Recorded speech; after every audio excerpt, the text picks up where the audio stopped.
Thought we might keep it guerrilla style here in the garage.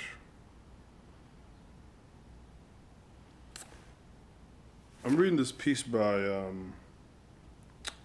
Vincent Lloyd, who, if you know anything about my friend Imam Suhaib and I, we are an admirer of Lloyd.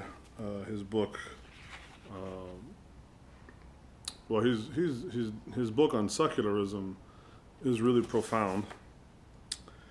And this one, Religion of the Field Negro, he says something that's worth thinking about.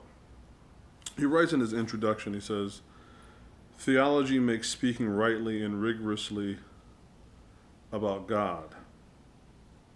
Theology means speaking rightly and rigorously about God.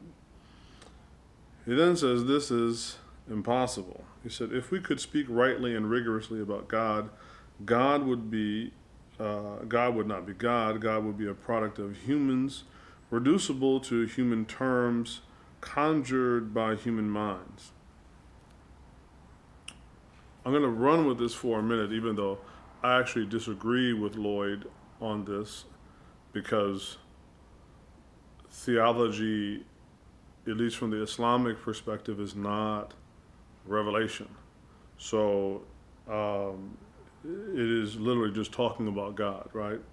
But he says something I thought is really interesting, something worthwhile reflecting for the American Muslim community. He said that, so theology takes its task to be speaking more rightly and more rigorously about God, acknowledging the distance between the human and the divine. Well, yeah, I mean, that's basically how we see it. There's a difference between a particular scholar or person's interpretation and revelation itself. He said, this, however, is not the only response available to theology. The alternative I propose, Lloyd, is twofold. First, what theology can succeed in saying rightly and rigorously is what God is not. Theology can expose idols as idols, showing how concepts, practices, feelings, and images that purport to be divine are really made by humans advancing human interests in the name of the divine. Second, theology can hold up examples from those sites where God is most likely to be found, which is to say, from those sites where the hold of idols is the weakest. These are sites where the violence and tragedy of the world demystify idols, where the world's hubristic aspirations to omniscience and omnibenevolence are greeted with scorn. Theology can hold up the wisdom of the weakest, the most marginal, and the most afflicted. His first point brings something for us to consider, which very much falls in line not only with the declaration of faith, right, with the Shahada, La ilaha illallah, which begins with a negation. There are no gods, right? And that can be understood as there are no false gods, there are no false idols. In the idea that, right, whatever idol you might be worshiping, right, it cannot be defined as a god. So la ilaha, right? There is no God. There are no gods. All idols are false idols, and they can be labeled that plainly and clearly, illallah, except for God, except for Allah. One of the functions that we can have in society as Muslims is certainly, hopefully, to lead by example and lead morally upright and just and courageous lives. That's true. But my feeling is, as of late, what has kind of slipped by the wayside is we also have the task of telling people This is not something to be worshipped. This is not something to be worshipped. You are not to be worshipped. She or he is not something to be worshipped. Um, so he says something really profound here in his introduction, right? That, theology, and therefore if you want to substitute, let's just say Muslims in America can what? Can expose idols for idols. But then he goes beyond the obvious, right? I mean, a stone idol or something, right? He goes beyond the obvious, and then he talks about what concepts, practices, feelings, and images. These four things in particular, in coming into modernity and now exiting into post-modernity, many of these things today take on essentially roles of false idols. I mean, the power of the image itself, and trust me, the truth on this is not lost in that I'm creating a succession of moving images right now. Right, the power of the image is incredibly idolatrous because of the impact that it has on the human mind and the human soul. He talks about concepts and practices. Indeed, democracy or socialism or communism or many isms, concepts, can become false idols in and of themselves. And we see that now where, particularly related to the idea of, right, the Field Negro, or in our case, perhaps the House Negro, right, who adopts, right, the ways of the master. So when the master says we, the slave also says we. And this isn't to say that democracy has no merit. At the same time, democracy is not without its shortcomings, and the practice of democracy, particularly in this country, is most certainly not without worthy criticisms. And my concern that I see increasingly is we are encouraged to walk down this road of, not only where we might be encouraged to stand for democracy here in America, but now we want to go to the Muslim world and talk about democracy as if just by itself it produces good, and it somehow is a sort of like amru bil ma'ruf wa nahi anil munkar, that in and of itself is a call to commanding the good and prohibiting the evil. And likewise, I would say if we were to live, or if we were to name the age we live in now, I will call it the age of feelings, like the Zaman al-Atif, right? We are in the age of feelings, where feelings now do also take on a very idolatrous role, meaning that feelings are what shape our lives, give us meaning.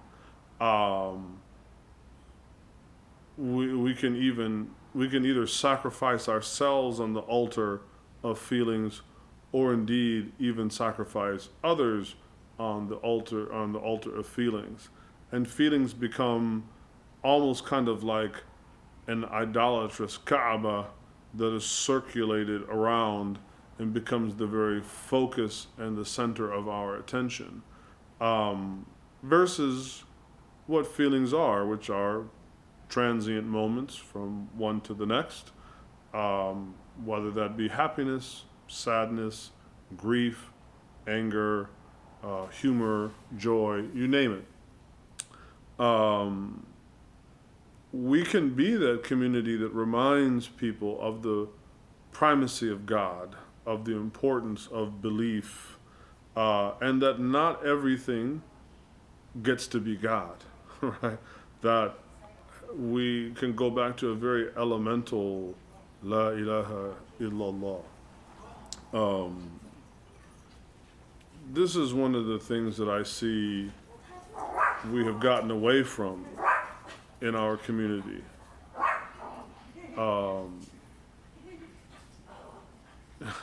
Kind of like this overgrown rat over there that becomes easily distracted and antagonized. That we cannot just simply become a secularized, moralistic group that, who cares about the poor as we should, and who cares about the rights of others as we should, and cares about the immigrants as we should, and so on,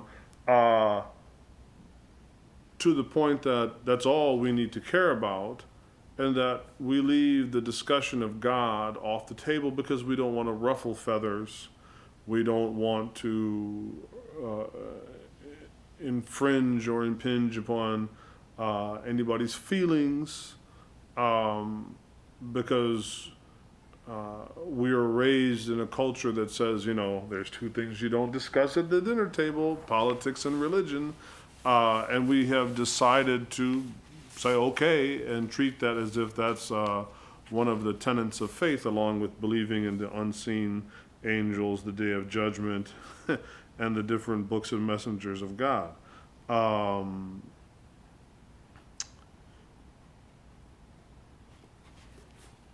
I think that we are fast approaching a time in which we are either going to have the means to define ourselves going forward on our own terms, or we're going to lose that. Now, I don't mean that to be wholly pessimistic. I'm saying that's what I see. Of course, Allahu A'lam, Allah knows best, and may Allah indeed forbid such a thing. But I would be dishonest if I said I didn't have my concerns about our community going forward. And essentially, maybe I should write a prequel to, or a sister volume to Lloyd's Field of the Religion of the Field Negro, and we should also talk about religion of the House Negro. Or essentially, a quick summary is, well, the religion of the House Negro is the religion of the master. And if the master decides there ain't gonna be no religion, well then the House Negro ain't gonna have no religion either. And I think that is now upon us, and we do have to have courage. We have to ask Allah for, it's like the dua where the Prophet ﷺ, he asked Allah, Allahumma inni a'udhu bika min al-ajal wal-kasal. Oh Allah, I seek protection in you from incapacitation and laziness. And all I can say is Ameen. Amen. May Allah make it so. So this isn't to be a kind of Debbie Downer. It's just, something really to think about. So that we can return to really like a deep purpose-driven life. I think, to be quite honest, initially, sure, like anything really worthwhile in life, it might be a little bit daunting. It might be a little bit scary. But I think once we, inshallah, can find our rhythm and our stride, that will be far more satisfactory towards us than the constant seesaw or merry-go-round of essentially following somebody else's dictates. So just some food for thought. Inshallah, we're probably going to cover this this coming Saturday as we start another chapter in our Understanding Islam that we do on Saturdays We're actually going to talk about knowledge, and this will be, inshallah, included in that. So I hope you can make it out. If not, as usual, I'll try to make sure things get recorded and put up on the podcast. Jazakumullahu khairan. Assalamu alaikum.